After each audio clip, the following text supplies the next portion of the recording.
নমস্কার, আপনারা দেখছেন সুস্থ জীবনযাপনের একটি compact channel healthy diet with tasty recipes.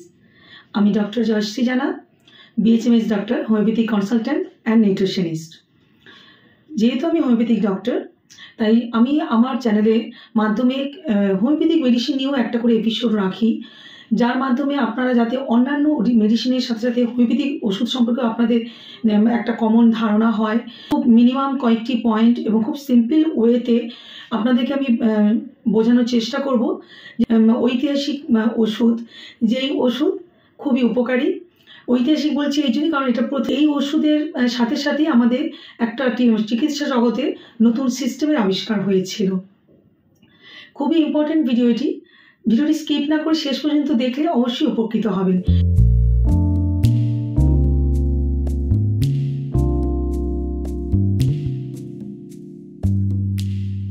আজকের মেডিসিন সিনকোনা অফিসিনালিস, শর্ট ফর্মে তাকে সিনকোনা বা চায়নাও বলা হয়, এবং এর কমন নেম হচ্ছে পেরুভিয়ান বার্ক। আমাদের হোমিওপ্যাথিক ট্রিটমেন্টের জন্য সবচেয়ে মোস্ট ইম্পর্টেন্ট পার্ট হচ্ছে কনস্টিটিউশন। তাই কনস্টিটিউশনটা আমাদের একটু জানা দরকার। কনস্টিটিউশন হচ্ছে কি না, ওভারঅল একটা পেশেন্টের একটা তার ক্যারেক্টার, মানে এক্সটার্নালি বা ইন্টারনালি তাকে দেখে বোঝা বা তার ফিজিক্যাল সাইকোলজিক্যাল সব কিছু মিলিয়ে একটা কনস্টিটিউশন হয়। তো সিনকোনা পেশেন্ট হয় একটু স্টাউট চেহারা হবে, কিন্তু তার মধ্যে একটা ব্রোকেন ডাউন একটা ডেবিলিটি থাকে, মানে একটা এক্সস্টিং তাকে দেখে মনে হয়। এবং সিনকোনা পেশেন্টকে আপনি দেখলেই বুঝতে পারবেন যে সে যথেষ্টটা যেন দুর্বল হয়ে আছে, তার মধ্যে দুর্বলতা কাজ করছে, এবং কথা বললে আপনি বুঝতে পারবেন তো হয়ে আছে, তার কিছু ডিসচার্জিং রিলেটেড সমস্যা হচ্ছে। এবং এর মাধ্যমে কি হচ্ছে, আমাদের শরীরে বিভিন্ন ভাইটাল ফ্লুইডসগুলো লস হয়ে যাচ্ছে। যেমন ফর এক্সাম্পল, যে কোনো কারণে কোনো কিছুতে তার ব্লিডিং হয়েছে অনেক বেশি, সেটা মেনস্ট্রুয়াল ব্লিডিংও হতে পারে বা অন্য কোনো কারণেও ব্লিডিং, শরীরে কোনো ক্ষত বা কোনো কারণে হয়তো ব্লিডিংটা অনেক বেশি হয়েছে, তারপরে তার সমস্যা দেখা দিয়েছে। বা ল্যাকটেটিং মাদার যারা, তাদের হয়তো এক্সেসিভ ল্যাকটেশন কারণ হচ্ছে, তার মিল্ক এক্সেস সিক্রেশন হচ্ছে, সেক্ষেত্রে হতে পারে। হয়তো তার ডায়রিয়া হয়েছে, ভমিটিং হয়েছে, এমনকি কোনো স্কিনের কোনো ইনফেকশন হয়েছে যার জন্য তার পাস ফর্মেশন হয়েছে, সাপুরেশন হয়েছে, সেইভাবেও ডিসচার্জ হচ্ছে। বা সর্দি কাশি হয়েছে, সর্দিতে তার অনেক বেশি রেগুলার তার সর্দি হচ্ছে, এরকম ধরনের কোনো না কোনো দিক থেকে একটা ডিসচার্জের একটা সিমটম তার পাওয়া যাবে। এবং সেই কারণেই আপনি কথা বললেই বুঝতে পারবেন যে এবং ডিসচার্জের পর থেকে তার খুব বেশি শরীর খারাপ লাগছে, খুব বেশি দুর্বলতা কাজ করছে। তার এতটাই দুর্বলতা, এবং এই ভুগতে ভুগতে তার নিজের মধ্যে একটা এতটাই নিজের প্রতিও সাইকোলজিক্যালিও সে এতটা দুর্বল হয়ে পড়ে। কোনোরকম কোনো অসুখে কেউ আক্রান্ত হলে যখন সেটা একটু হয়ে যায় কয়েকদিন, তখন কেমনভাবে মানসিকভাবে একটা খারাপ লাগে। ঠিক এই পেশেন্টেরও তার ফিজিক্যালিও তো দুর্বল হচ্ছে এবং সাইকোলজিক্যালিও সে দুর্বল হয়ে পড়ে, এবং তার যেন বেঁচে থাকার কোনো রকম ইচ্ছে পর্যন্ত থাকে না, এতটাই তার দুর্বলতাটা স্ট্রং থাকে। কিন্তু আবার যেটা হয় যে বেঁচে থাকার ইচ্ছে নেই, তাহলে মরে যাব, কিন্তু সেই সাহসটাও আবার তার থাকে না, সুসাইডের সেই সাহসটাও তার থাকে না। এরকমই তার এতটাই স্ট্রং দুর্বলতা। এবং তার বিভিন্ন প্রবলেম, বিভিন্ন ব্যথা বা এই যে ডায়রিয়া, যে কোনো কিছু একটা রিমার্কেবল পিরিয়ডিসিটি থাকে। সিনকোনা পেশেন্টদের তার একটা গ্যাপিং, সাপোজ তার টেম্পারেচারটা বাড়ছে, এই একটা টাইমের গ্যাপে গ্যাপে টেম্পারেচার বাড়ছে, বা ব্যথা হচ্ছে একটা টাইমের গ্যাপে গ্যাপে তার ব্যথাটা খুব বেশি হচ্ছে, এই যে পিরিয়ডিসিটি, এই রিমার্কেবল পিরিয়ডিসিটি থাকে এই সিনকোনা পেশেন্টদের। আপনারা হয়তো অন্যান্য কোনো সে এসেছে অন্য কোনো প্রবলেম নিয়ে, কিন্তু সেটা রিমার্কেবলি আপনি তার পয়েন্টটা ঠিকমতো পাচ্ছেন না, কিন্তু তার কনস্টিটিউশনটা এইভাবে আপনি পাচ্ছেন, সেক্ষেত্রেও সিনকোনা দিলে খুব ভালো কাজ করবে। এরপরে আসি আরেকটা ইম্পর্টেন্ট পয়েন্ট, সেটা হচ্ছে জ্বর বা ফিভার। এই ম্যালেরিয়া, জ্বর, তার ট্রিটমেন্ট কুইনাইন, এবং কুইনাইন হচ্ছে সিনকোনা বার্কের একটা অ্যালকালয়েড খুব বেশি পরিমাণে থাকে, যেটা ম্যালেরিয়া ট্রিটমেন্টের জন্য মারাত্মকভাবে উপকারী। তো সেই জন্য এই জ্বরটা হচ্ছে খুবই ইম্পর্টেন্ট একটা সিমটম সিনকোনার মেডিসিনের। সিনকোনার মেডিসিনে জ্বরটা থাকে একটা রিমার্কেবল প্যারক্সিজম থাকে, এবং 2-3 ঘন্টা অন্তর তার একটা জ্বরটা খুব বেশি হাই টেম্পারেচার আসে, ঠান্ডা লাগে এবং কাঁপুনি দেয়। এবং যখন তার কাঁপুনি দেয় বা খুব বেশি ঠান্ডা লাগছে, ঠিক তার আগে আগে তার প্রচণ্ডভাবে গলা শুকিয়ে যায়, খুব বেশি জল তেষ্টা পায়, জল বেশি খেতে পারে না, কিন্তু জল তেষ্টাটা প্রচণ্ডভাবে, তার গলা মুখ যেন শুকিয়ে যাচ্ছে, এরকমভাবে মারাত্মক একটা জল তেষ্টা পাবে, ঠিক তারপরেই তার সেই মানে একটা ঠান্ডা প্রচণ্ডভাবে চিলিনেস থাকবে, ঠান্ডা লাগবে, কাঁপুনি আসবে, এরকমভাবে তার একটা মানে জ্বর আসার আগে তার এরকমভাবে টেম্পারেচার বাড়ার আগে এরকম সিমটম দেখা যাবে, যেটা one of the symptom of malaria disease. তো 2-3 ঘন্টা গ্যাপে বেশিরভাগ এই প্যারাক্সিজমটা দেখা যায়। এমনকি অনেক সময় দেখা যাচ্ছে কি এখন জ্বর হয়েছে, 2-3 দিন জ্বর হলো, ভালো হয়ে গেল, 7 থেকে 14 দিনের মধ্যে আবার রিকার করবে। তখন যদি আপনি ডাক্তারের কাছে যান, অবশ্যই ডাক্তার আপনার ডায়াগনোসিসের জন্য ব্লাড টেস্ট করবে এবং ম্যালেরিয়া টেস্ট অবশ্যই দেবে, এবং তখন দেখবেন মোস্ট প্রবাবলি আপনার ম্যালেরিয়া কিন্তু পজিটিভই থাকবে। সেক্ষেত্রে আপনি অ্যান্টিবায়োটিক না খেয়েও যদি হোমিওপ্যাথিক্যালি ট্রিটমেন্টে থাকেন, পারফেক্ট ডোজে যদি আপনার মেডিসিন নেওয়া হয়, আপনার হোমিওপ্যাথি খেলেও ভালো হবে। তবে ম্যালেরিয়াটা যেহেতু একটু সিভিয়ার প্রবলেমের মধ্যে পড়ছে, তো সেক্ষেত্রে আমি আপনাদেরকে বলবো যে ম্যালেরিয়া যদি পজিটিভ হয়ে যায়, নিজের হাতে না রেখে একটু ডক্টর কনসাল্ট করবেন। কারণ সেক্ষেত্রে ম্যালেরিয়ার জন্য যেহেতু একটা ডিজিজ ডায়াগনোসিস একটা সিচুয়েশন হচ্ছে, একটা ইনফেকশনের কারণে ব্যাপার হচ্ছে, তো সেটার আবার কমপ্লিকেশন কিছু হচ্ছে কি না, বা সেটার জন্য কিভাবে আপনাকে প্রোটেক্ট করার জন্য অন্য কোনো মেডিসিন তার সঙ্গে দরকার পড়তে পারে। তাই যখন সিভিয়ার প্রবলেম ধরা পড়বে তখন নিজের বাড়িতে রাখবে না, কিন্তু এমনি যখন জ্বরের যে সিমটম বলছি, এরকম ধরনের যদি সিমটম দেখা যায় তাহলে কিন্তু আপনি সিঙ্কোনা দিয়ে দেখতে পারেন। এবং এই জ্বরের সাথে তার পাতলা সর্দি থাকবে, খুব বেশি থিক মিউকাস থাকবে না, গাঢ় সর্দি থাকবে না, একটা পাতলা জল ঝরা সর্দি থাকবে, বুকে একটা ঘরঘরানির মতো থাকবে, একটা র্যাটলিং চেস্ট থাকবে বুকের মধ্যে, এবং আরেকটা ব্যাপার কি তার কপালে মানে মাথায় দুপাশে এই জায়গাগুলো তার একটা যেন ব্যথা ব্যথা বোধ হবে জ্বরের সাথে, যখন জ্বর বাড়ছে এই জায়গাগুলো তার টেম্পেল এরিয়াতে, মাথার এই অংশগুলোকে আমরা টেম্পেল বলি, টেম্পেল রিজন, তো টেম্পেল এরিয়াতে ব্যথা বোধ হবে। এবং এটা রিমার্কেবল ঘামের একটা সিমটম আছে, সোয়েটিং, কিনা ডিউরিং স্লিপ তার একটা সোয়েটিংয়ের সিমটম থাকবে, বেশ ঘেমে যাবে, এমনকি যে পুরোপুরি ঘুমোয়নি, হয়তো চোখ বন্ধ করে শুয়ে আছে, তাতেও যেন তার শরীরে গোটা শরীরে একটা ঘাম হয়ে যায়, এরকমভাবে তার একটা ঘামের একটা পিকুলিয়ার সিমটম আছে। এবং খুব সহজে হালকা একটু পরিশ্রম করলেও খুব বেশি ঘেমে যায়, কারণ ওভারঅল কিন্তু সিঙ্কোনা পেশেন্ট একটু দুর্বল প্রকৃতির, তাই খুব সহজে তার অ্যাডাপ্টেশন পাওয়ার, তার এন্ডুরেন্স পাওয়ারও একটু তার কম থাকে, এবং খুব সহজে খুব বেশি ঘামের ব্যাপারটাও কাজ করে। তো এইরকম সিমটমগুলো থাকলে যদি, আর এবং টেম্পারেচার যেটা আমি বললাম যে এরকমভাবে যদি ঠান্ডা মানে কাঁপুনি দেওয়া জ্বর এরকমভাবে হয়, তাহলে আপনি সিঙ্কোনা দিতে পারেন। আর একটা ব্যাপার বলে রাখি যে সিঙ্কোনার জ্বর জেনারেলি কিন্তু রাতের দিকে খুব একটা অ্যাগ্রাভেশন হয় না, বাড়ে না, দিনের বেলাতেই তার বাড়ার চান্সটা বেশি থাকে। নেক্সট সিমটম আসি মাথা ব্যথা বা হেডেক। সিঙ্কোনা পেশেন্টের মাথা ব্যথা মানে একদম বাস্টিং হেডেক থাকে, প্রচণ্ড মাথা ব্যথা থাকে, তার অক্সিপিটাল রিজন থেকে, মানে মাথার পেছনে এই অংশটা যেটা অক্সিপিটাল রিজন থেকে ব্যথাটা গোটা মাথায় স্প্রেড করবে। ইভেন এই ভার্টেক্স মাথার তালুতে যেন মারাত্মকভাবে একটা চাপ সৃষ্টি হয়, থ্রবিং অফ ক্যারোটিড, মানে তার যেন একটা ভেতরে কম্পন হচ্ছে, এরকম ধরনের একটা মানে প্রচণ্ড যন্ত্রণাদায়ক মাথা ব্যথা হয় সিঙ্কোনা পেশেন্টের। এবং তার বাইরের হাওয়া তার একদম যেন ভালো লাগে না, সে শুয়ে বসেও থাকতে পারে না, মাথা ব্যথার জন্য এতটাই তার ছটপটাই থাকে, সে যেন উঠে চলাফেরা করতে শুরু করে, হয়েছে খুব বেশি ভমিটিং হয়েছে, তারপরেও এইভাবে মাথা ব্যথা করছে, তো সেক্ষেত্রেও এরকম মাথা ব্যথার লক্ষণ দেখা যায়। এবং সে তখন মানে প্রেশার দিলে, চাপ দিলে সে মাথা ব্যথাটা একটু আরাম পায়, শুয়ে বসে সে থাকতে পারে না, কিন্তু মাথায় যখন একটু ভালো করে চাপ দেওয়া হয় বা একটু গরম মানে মাথাটা কাভার করে যে গরমটা দেওয়া সম্ভব, বা একটু গরম ঘরে তাকে রাখা হলো, বাইরে ঠান্ডা হওয়াটা তার যেন ঠিক সহ্য হয় না, তো একটু কাভার করলো বা গরম রুমে থাকলো, সেক্ষেত্রেও তার মাথা ব্যথাটা একটু রিলিফ পাওয়া যায়। আর মাথা ব্যথা বেশিরভাগ দেখা গেছে যে আপনি খেয়াল করে দেখবেন বা কথা বলে দেখবেন যে কোনো রকম তার একটা হেমোরেজিক কন্ডিশন, মানে একটা ব্লিডিং হয়েছে, বা অনেক সময় মেয়েরা দেখবেন আফটার পিরিয়ড প্রতি মাসেই তার মাথা ব্যথার টেন্ডেন্সি এরকম দেখা যেতে পারে।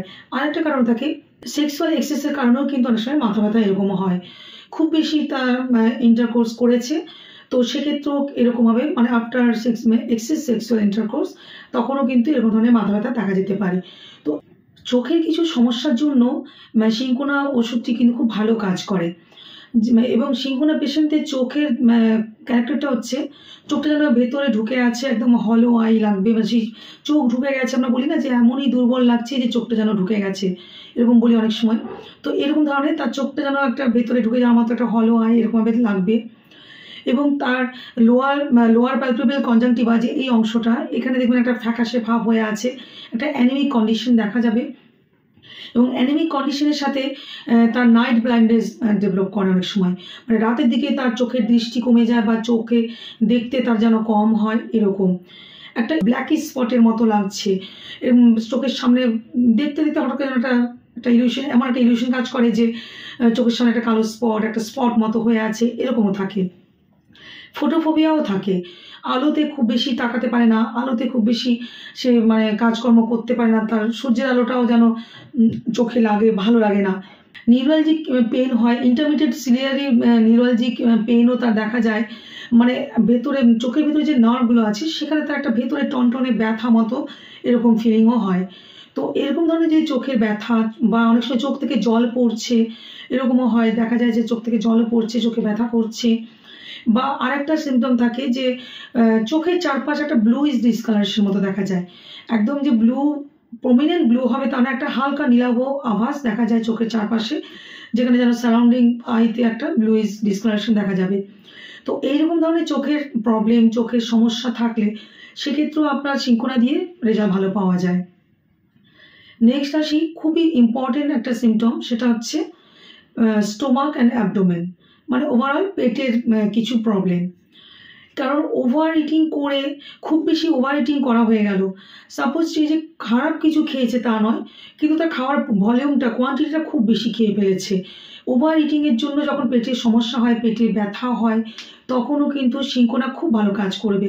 বা বেশি ফল খাওয়া হয়ে গেছে, গরম ওয়েদারে বেশি চা খাওয়া হয়েছে, বিয়ার বেশি খাওয়া হয়ে গেছে, এরকমভাবে এইসব ইনটেক, বা দুধ বেশি খাওয়া হয়েছে, এরকম ধরনের এইসব ইনটেক যদি বেশি হয়ে যায়, সেক্ষেত্রেও পেটে ব্যথা, ডায়রিয়া, ভমিটিং এরকম দেখা যায়।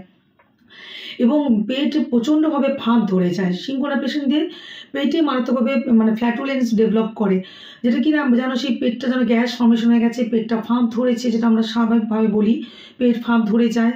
এমনকি স্টোমাক রিজনে বা হাইপোগ্যাস্ট্রিয়া, মানে স্টোমাকের নিচে তলপেটের দিকেও ব্যথা করে খুব বেশি, স্টোমাক এরিয়াটা যেন ঠান্ডা হয়ে আছে একটা, এবং সেখানে টাচ করলে যেন ব্যথাটা মানে খুব বেশি, মানে স্লাইটেস্ট টাচ করলে তার ব্যথাটা আরও বেশি চমকে ওঠার মতো ব্যথা হবে বা একটা বেশি ব্যথা করবে।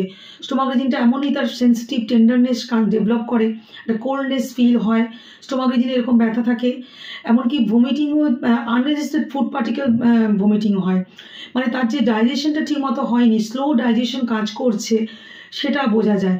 কারণ হয়তো সকালে খেয়েছে, তারপরে আবার খাবার খেয়ে গেছে, হয়তো ভালো লাগছে না, একটু আনইজি লাগছে, খেয়াল করেনি, খাবার খেয়ে গেছে, রাতের দিকে হয়তো তার ভমিটিং হচ্ছে, দেখা গেল সকালে ফুড আইটেম কিন্তু আনডাইজেস্টেড অবস্থাতে, সেই জন্যই বলছি যে স্লো ডাইজেশন হয় সিনকোনা পেশেন্টদের, তো আনডাইজেস্টেড অবস্থাতে ভমিটিং হচ্ছে সেই ফুড পার্টিকেলগুলো, এবং প্রচণ্ডভাবে ঢেকুর ওঠে, বেলচিং, ইরাকটেশন থাকে, একটা ঢেকুর ওঠার টেন্ডেন্সি থাকে, বা যেই খাবার খেয়েছে সেটার যেন একটা মানে একটা ফিলিংস কাজ করছে, এরকম ঢেকুর উঠছে। কিন্তু অনেক সময় হয় কি, অনেকে গ্যাস অম্বল হলে অন্যান্য পেশেন্টদের ক্ষেত্রে যেটা হয়, হয়তো হালকা রিলিফ হয়, ঢেকুরটা উঠলো বা ফ্ল্যাটাস পাস হলো, একটু হালকা রিলিফ হলো, কিন্তু সিনকোনা পেশেন্টের কোনো রিলিফ হয় না, তার যেন সেই প্রবলেমটা থেকেই যায়। লুজ মোশনও হয়ে যায় অনেক সময় এইরকমভাবে ওভার ইটিংয়ের জন্য, বা বেশি করে চা খেলে, ফল খেলেও লুজ মোশনও হয়ে যায়। তো এরকম ধরনের সিমটম থাকলে তখনও আপনি সিনকোনা দিয়ে দেখবেন যে খুব ভালো কাজ করবে। আর রাইট হাইপোকন্ড্রিয়াক রিজনে, মানে ডান দিকে রিবের নিচের পোর্শনে, যেখানে আমাদের লিভার, স্প্লিন এইসব থাকে, এবং সেটা পরবর্তীকালে আপনি যদি সোনোগ্রাফি করে দেখেন, দেখা যাবে যে হালকা সোয়েলিং হয়েছে। তো সোয়েলিং অফ লিভার অ্যান্ড স্প্লিন, সেটার কারণে যে ব্যথাটা হচ্ছে রাইট হাইপোকন্ড্রিয়াক রিজনে, সেই ব্যথার জন্য আপনার সিনকোনা খুব ভালো কাজ করে। এবং এই পেটের ব্যথা বা এই যে ভমিটিং, এই ব্যাপারগুলো একটা নির্দিষ্ট টাইম গ্যাপে পিরিয়ডিকভাবেই রিকার করে, বা প্যারক্সিজমালি খুব বেশি অ্যাগ্রাভেট করে, মানে হালকা ব্যথা আছে কিন্তু 3-4 ঘন্টা গ্যাপে তার ব্যথাটা খুব বেশি যেন মাথাচাড়া দিয়ে উঠেছে, বা ভমিটিংটা হঠাৎ করে খুব বেশি হচ্ছে, এরকম ধরনের তার একটা রিমার্কেবল প্যারক্সিজম একটা ব্যথাটা থাকে। এমনকি গল ব্লাডার স্টোনে, যদি স্টোনটা সেই অবস্থায় থাকে যেটা মেডিসিনাল ট্রিটমেন্টের পর্যায়ে থাকে, সেরকম ছোট সাইজ থাকে, তো সেক্ষেত্রেও কিন্তু সিনকোনা মেডিসিন খুব ভালো কাজ করে। তবে আমি এক্ষেত্রেও সাবধান করব, এমনি আপনার পেট ব্যথা হচ্ছে, ভমিটিং হচ্ছে, লুজ মোশন হচ্ছে, এরকম সিমটম পেয়েছেন, আপনি সিনকোনা দিয়ে দেখতে পারেন, অবশ্যই ভালো রেজাল্ট পাবেন, খুব তাড়াতাড়ি রেজাল্ট পাবেন রিপিটেড ডোজে একটু খেলে। কিন্তু যদি দেখেন যে গল ব্লাডার স্টোন ধরা পড়েছে, আপনি সোনোগ্রাফি করেছেন, গল ব্লাডার স্টোন ধরা পড়েছে, সেক্ষেত্রে অবশ্যই ডক্টর কনসাল্ট করবেন, কারণ ডাক্তারের পরামর্শটা অবশ্যই দরকার। কারণ স্টোনটা আপনার কী কন্ডিশনে আছে, স্টোন যদি আপনার বাই চান্স গল ব্লাডার থেকে একটা বাইল ডাক্টে বা কোথাও প্যাসেজে আটকে যায়, তখন কিন্তু আরও সেটা হবে, খারাপ কন্ডিশন হয়ে যাবে।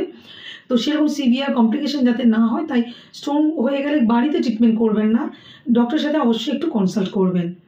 কিছু ফিমেল প্রবলেমেও সিনকোনা খুব ভালো কাজ করে, বিশেষ করে মেয়েদের যে পিরিয়ড হয় এবং এদের পিরিয়ড যখন দেখা যায় যে একটু আর্লি হচ্ছে, খুব বেশি ফ্লো হচ্ছে, একটু ডার্ক ক্লটেডও থাকছে, পেট ব্যথা, পেলভিক রিজনে একটা সেন্সিটিভনেস ব্যথা এরকম হয়ে আছে, কোমরের দিকেও ব্যথা হয়ে আছে এবং প্রচণ্ডভাবে তার ফ্লোয়ের জন্য শরীর একদম দুর্বল হয়ে যাচ্ছে, মাথা ধরে যাচ্ছে, এমনকি একটা যেন অজ্ঞান হওয়ার মতো অবস্থা ডেভেলপ করছে, সেক্ষেত্রে সিনকোনা খুব ভালো কাজ করবে।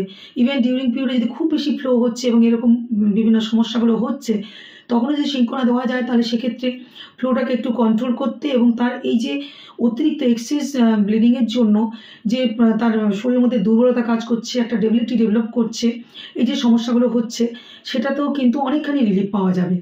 সিনকোনা পেশেন্টের ক্ষেত্রে লিকোরিয়াও থাকে, এমন খানিকটা যেন সেই ব্লাড মিক্সিংয়ের মতো একটা ব্লাডি লিকোরিয়াও অনেক সময় দেখা যায়, সেরকমও যদি দেখেন তো সেক্ষেত্রেও সিনকোনা একটু কিছুদিন একটু খাওয়াতে হবে, দেখবেন খুব ভালো রেজাল্ট পাওয়া যায়। সিনকোনা পেশেন্ট মানে ফিমেল পেশেন্টদের তাদের ডিজায়ারটাও মানে সেক্সুয়াল ডিজায়ারটাও তার স্ট্রং থাকে, কিন্তু তার সাথে আবার এইসব কমপ্লেন থাকে।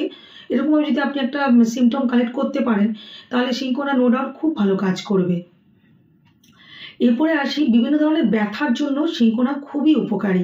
ওভারঅল পেট ব্যথা তো অলরেডি বলেছি, মাথা ব্যথা বলেছি, তাছাড়াও ওভারঅল অ্যাজ এ হোল তার শরীরে এই যে অতিরিক্ত মানে দুর্বলতা, তার এমনিতে ব্যথার পেছনে সবচেয়ে বেশি কারণ তো হচ্ছে অবশ্যই বিভিন্ন ধরনের এই ভাইটাল ফ্লুইড লসের জন্য, যেটা কোনোরকমভাবে মানে কোনোরকম ব্লিডিং হোক বা ডায়রিয়া হোক, ল্যাকটেশন হোক, স্যাপুরেশন হোক, যাই হোক, কোনো না কোনো এই যে একটা মানে এরকম মানে লস অফ ভাইটাল ফ্লুইডের জন্য একটা তো কারণ আছেই অবশ্যই, যেটার জন্য শরীর খুব বেশি দুর্বল হয় এবং ওভারঅল তার শরীরে যথেষ্ট ব্যথা বেদনাও শুরু হয়ে যায় এবং তার বিভিন্ন ব্যথাগুলো বেশিরভাগ বাড়ে সকালের দিকে, খুব বেশি ব্যথা হয় এবং বসে থাকলেও যেন তার ব্যথাটা হচ্ছে, কোনো এক্সারসাইজ করার জন্য তার যেন সেই ক্ষমতাটা থাকে না, তার হয়তো ব্যথা করছে হাতে বা পায়ে, সে ব্যথা করছে, সে বসে রাখতে পারছে না, যেহেতু বসে থেকেও তার ব্যথাটা হচ্ছে, হাঁটা চলা শুরু করলো বা হাতটা খুব বেশি মুভমেন্ট করা শুরু করলো, এরকম করতে শুরু করলো, সে মনে করছে হয়তো আমি একটু চলাফেরা করলে বোধহয় ব্যথাটা আমি একটু রিলিফ পাবো, কিন্তু যখন সে আবার অনেক হাঁটাচলা করলো, তারপর সে আবার বসে পড়লো, আর তার মধ্যে উইকনেসটা প্রচণ্ড স্ট্রং আছে, কনস্ট্যান্ট সে একটা টাইমে পরে সে তো আবার বসবে, তখন দেখা যাচ্ছে কি মানে আস্তে আস্তে ইনস্ট্যান্ট যে বেড়ে যায় তা নয়, কিন্তু সে মানে হাঁটাচলা বা মুভমেন্টের আগে তার যে ব্যথার যে ডিগ্রিটা ছিল, যে সিভিরিটিটা ছিল, সেটা দেখা যায় কি যে ওই এতটা মুভমেন্ট করলো, তারপরে আবার যেন আবার ডবল হয়ে যাচ্ছে এবং সেটা গ্র্যাজুয়ালি আস্তে আস্তে যেন ব্যথাটা বেড়ে যাচ্ছে এবং ব্যথার ধরনটা থাকে কি যেন দেখি ছিঁড়ে যাচ্ছে তার ব্যথাগুলো, বিভিন্ন জয়েন্ট, পেরিওস্টিয়াম, বোনের উপরে যেন বোনসগুলো, হাড়গুলো একদম যেন প্রচণ্ডভাবে ছিঁড়ে যাওয়ার মতো স্ট্রেইন হচ্ছে, যেন স্ট্রিং দিয়ে অ্যারাউন্ড করা আছে, কোমরের দিকে যেন মনে হচ্ছে ছুরি দিয়ে কেটে দেওয়া হচ্ছে, মানে এতটাই সিভিয়ারনেস, ওভারঅল মারাত্মকভাবে যন্ত্রণাদায়কভাবে বিভিন্ন জয়েন্টে ব্যথা, সোয়েলিং এইভাবে থাকে। তা বাইরে যেতেও যেন আর ইচ্ছে করে না, বাইরের হাওয়া বা বাইরের ওপেন এয়ারটা যেন মনে হয় কি তার যেন ব্যথাটাকে আরও বেশি বাড়িয়ে দেবে, স্লাইটেস্ট টাচে তার ব্যথা বেড়ে যায়, মারাত্মকভাবে বেড়ে যায়, তার হাতে হোক পায়ে হোক যেখানে হয়তো সে ব্যথা বলছে, আপনি হয়তো হাত দিয়ে তাকে দেখতে যাবেন, সে মানে সরিয়ে নিতে চাইবে, তার স্লাইটেস্ট টাচের যেন তার ব্যথাটা প্রচণ্ডভাবে বেড়ে যাচ্ছে। কিন্তু মজার ব্যাপার কি, আবার যখন খুব ভালো করে জোরে জোরে আপনি তাকে একটু প্রেশার দিয়ে, হার্ট প্রেশারে যদি আপনি মাসাজ করতে পারেন, তখন আবার তার ব্যথাটা সে রিলিফ পায়। এটা একটা পিকুলিয়ার ব্যথার সিমটম, যে যদি ব্যথাগুলো থাকে তাহলে সিনকোনা দিয়ে আপনি দেখবেন খুব কুইক রিলিফ পাওয়া যাবে। ঘুমের একটু ডিস্টার্ব থাকে, মানে ঠিক আনরিফ্রেশিং স্লিপ, যেমন ঠিক যেন সকালে ঘুম থেকে উঠে তার মধ্যে একটা ফ্রেশনেস থাকে না, আনরিফ্রেশিং স্লিপের যাদের সমস্যা থাকে একটা, এবং ঘুম থেকে উঠে গেলেও যেন একটা সেই ডিজিনেস, একটা ঝিমুনি ঝিমুনি ভাব এরকম ধরনের থাকে, তো সেক্ষেত্রেও তখন সিঙ্কোনা দিলে খুব ভালো কাজ করে। এবং বিশেষ করে আনরিফ্রেশিং হওয়ার পেছনে আরেকটা কারণ হচ্ছে কি, এক তো দুর্বলতা থাকেই, তাছাড়াও সিঙ্কোনা পেশেন্টদের আর্লি মর্নিং একদম যেন ভোর 3টের সময় তার ঘুমটা ভেঙে যাবে, এবং ঘুমটা ভেঙে যাওয়ার জন্য তারপর সে হয়তো শুয়ে আছে কিন্তু ঘুমটা তার ভেঙে গেল, কনসাসনেস একটা ডেভেলপ করলো। তো এরকম ধরনের ঘুম ভেঙে গেলে তখন তার ওটা ঘুমটা ঠিকমতো ফ্রেশনেস কাজ করছে না, এবং তার সারাদিন যেন দিনটা একটা ডিস্টার্বের মধ্যে থাকছে, একটা জীবনী ভাব তার মধ্যে থাকছে, মুভমেন্ট তার ভালো লাগছে না, এরকমভাবে তার একটা লক্ষণ দেখা যায়। এবং তার একটু একটু ভয়ানক স্বপ্ন যেন সে দেখে, এমনকি তার স্বপ্ন দেখার টেন্ডেন্সিটা এমন থাকে যে সে রাতে স্বপ্ন দেখছিল, ভোরের দিকে ঘুমটা ভেঙে গেল, ঘুম ভেঙে সে আবার যেন ঘুমিয়ে যাচ্ছে সেই স্বপ্নটাকে কমপ্লিট করার জন্য, একটা ফিনিশিং পাওয়ার জন্য। এরকম একটা সাইকোলজিক্যাল একটা সিমটমও দেখা যায় সিঙ্কোনা পেশেন্টদের ঘুমের মধ্যে, এইরকম সিমটম। তো এরকম ধরনের যাদের ঘুমের ডিস্টার্ব থাকে তাদেরকেও সিঙ্কোনা দিয়ে দেখবেন ভালো কাজ করবে। তবে এক্ষেত্রেও একটু সময় দিয়ে দেখতে হবে, একটু 7 দিন 8 দিন ওষুধ খাইয়ে তারপরে আপনি রেজাল্টটা বুঝতে পারবেন। এরপরে আসি মোডালিটিস, মানে হচ্ছে অ্যাগ্রাভেশন অ্যান্ড অ্যামিলিয়েশন, যেটা হচ্ছে কি যে অ্যাজ এ হোল সিঙ্কোনা পেশেন্টের সব রকম সমস্যা পার্টিকুলার কিছু ব্যাপারে বাড়ে, যেমন হচ্ছে ওভার ইটিং, বেশি চা খেলে, বেশি দুধ, বেশি বিয়ার এগুলো ইনটেক করলেও তার বাড়ে, বেশি ফল খেলেও তার সমস্যা বাড়ে, বা ওপেন এয়ারেও তার যেন একটু সমস্যা বাড়ে, বাইরে যে একটা ঠান্ডা হাওয়া বা ওপেন এয়ার, বাইরে এয়ার তুলনামূলক রুমের তুলনায় তো বাইরে এয়ার একটু ঠান্ডা ভাব থাকবে, তো এরকম ধরনের ওপেন এয়ারেও তার যে কোনো সমস্যা একটু বাড়ে। এবং রিমার্কেবল প্যারাক্সিজম থাকে, একটা নির্দিষ্ট গ্যাপে তার প্রবলেমগুলো অ্যারাইজ করে, যে কোনো প্রবলেমের মধ্যে পিরিয়ডিসিটিটা খুব রিমার্কেবল থাকে, এবং রাতের দিকে তার সমস্যাগুলো বাড়ে বেশি। কিন্তু জ্বরটা হচ্ছে এক্সেপ্ট, কারণ জ্বরটা কিন্তু সাধারণত দিনের বেলায় বেশি দেখা যায়, রাতের বেলায় যে খুব বেশি বাড়ে তা নয়। এবং স্লাইটেস্ট আছে, তার বিভিন্ন ব্যথা বা মাথা ব্যথা করছে, হালকা করে হাত দিয়ে মাথায় হাত বোলাতে যাবেন, সেক্ষেত্রে তার মাথা ব্যথা করবে, কিন্তু যখনই তাকে ভালো করে প্রেশার দেওয়া হবে, ভালো করে মাথাটা মাসাজ করা হবে, তখন সে আরাম পাবে। তো এইরকম। এবং পেটের ব্যথার ক্ষেত্রে একটু বেন্ডিং ডাবল হলে, পেটে চাপ দিয়ে একটু বেন্ডিং ডাবল হলে সেক্ষেত্রে তার পেট ব্যথাটা একটু আরাম পাওয়া যায়। তবে আমি 10টা পয়েন্টের মাধ্যমে ওভারঅল আজকে সিঙ্কোনা অফিসিনালিস সম্পর্কে আপনাদের ডিটেলে আমি বললাম। আমি আপনাদেরকে রিকোয়েস্ট করবো যে আপনাদের এই যে সিমটমগুলো, অ্যাকুট যে প্রবলেমগুলো, বিশেষ করে যেটা আমি বলবো যে ব্যথা, জ্বর, চোখের ব্যথা, পায়খানার সমস্যা, পেটের ব্যথা, এই বা অ্যাজ অল গোটা শরীরে ব্যথা, এইসব প্রবলেমের জন্য আপনি বাড়িতে ওষুধ রেখে আপনি তাকে দিতে পারেন, 3-4 দিন দেখবেন। আর পিরিয়ডের যে সমস্যাগুলো বললাম, ফিমেলদের যেটা পিরিয়ডিক সমস্যা বা ঘুমের সমস্যা, এগুলোর জন্য অবশ্যই একটু 7 দিন অন্তত দেখতে হবে। এরপরে যদি আপনারা দেখেন যে না তবুও কাজ হচ্ছে না ঠিক মতো, তাহলে অবশ্যই ডক্টর কনসাল্ট করবেন, একেবারে বাড়িতে পুরোপুরি ফেলে রাখবেন না। প্রবলেমগুলো বলছি, বা একটু ছোট যারা বা বড়দের ক্ষেত্রেও যখন লুজ মোশন হচ্ছে, জ্বর হচ্ছে, মাথা ব্যথা, সেক্ষেত্রে আপনি 30টা, তবে আমি বলবো 30টাই দেওয়া ভালো, 30টা আপনি বাড়িতে রেখে ইউজ করাটাই বেটার। আপনি রিপিটেড ডোজে দিতে পারবেন। একটা 50 ml কন্টেনারে, সেটা অবশ্যই যেন কোনো রকম মেটালিক না হয়, কাঁচের শিশি বা ছোট্ট গ্লাস নেবেন, ড্রিঙ্কিং ওয়াটার নেবেন 50 ml মতো, তাতে আপনি এরকম 2 থেকে 3 ফোঁটা লিকুইডটা 30 পোটেন্সিটা দেবেন, এবং 1 চামচ করে 1 ঘন্টা 2 ঘন্টা গ্যাপে গ্যাপেও, যেরকম সিভিয়ারিটি থাকবে 1-2 ঘন্টা গ্যাপে গ্যাপেও আপনি কিন্তু এই যে ব্যথা এসবের জন্য রিপিটেড ডোজে নিতে পারেন। আর 200 নিলে আপনাকে সারাদিনে 2 থেকে 3 বার, তার বেশি কিন্তু একদমই দেবেন না, এবং প্রয়োজনে আপনি অবশ্যই ডক্টরের সাথে একটু কনসাল্ট করে তবেই দেবেন। একেবারে ছোট বাচ্চা যাদের বাড়িতে থাকবে, 2-3 বছরের নিচে যারা ছোট বাচ্চা, তাদের জন্য আমি বলবো 6 পোটেন্সি বেটার, বা 6 পোটেন্সিতে হয়তো খুব সামান্য রিলিফ পাচ্ছে কিন্তু পুরোপুরি পাচ্ছে না আপনার মনে হচ্ছে, সেক্ষেত্রে আপনি 30 দিতে পারেন। কিন্তু ছোট বাচ্চাদের একটু 6 পোটেন্সিটা আমি বেশি প্রেফার করি, সেটা রিপিটেড ডোজে দেবেন, খুব ভালো কাজ করবে। আমার চ্যানেলের প্লেলিস্টে গিয়ে আপনি যদি মেডিসিনের অ্যালবামটা খোলেন, সেখানে আপনি পেয়ে যাবেন প্রত্যেকটা আলাদা আলাদা পার্ট আছে, ডিজিজের আলাদা পার্ট, রেসিপিস, ফুড আইটেম যেগুলো খাদ্য উপাদান সম্পর্কে, এবং হোমিওপ্যাথিক মেডিসিন, সবগুলোর 4টি আলাদা অ্যালবাম তৈরি করা আছে। আপনারা প্লেলিস্ট থেকে আপনাদের খুঁজে পেতে সুবিধা হবে, আবার দেখে নেবেন। এবার আগের এপিসোডগুলো দেখেছেন, জানেন যে এই যে পেট ব্যথা বা লুজ মোশন, ভমিটিং, এসবে কিন্তু আরও অন্যান্য মেডিসিনও আমি অলরেডি ভিডিও আপলোড করেছি। কিন্তু কখন আপনি সিঙ্কোনা দেবেন, কখন আপনি মার্কসল দেবেন, কখন নাক্সভূমিকা দেবেন, এই যে ডিফারেন্সিয়েট করাটা কিন্তু খুব দরকার। সেই জন্য দরকার পড়লে আপনি আবার রিপিট দেখে নেবেন, কিন্তু একটু নিজে একটু কনফার্ম হবেন।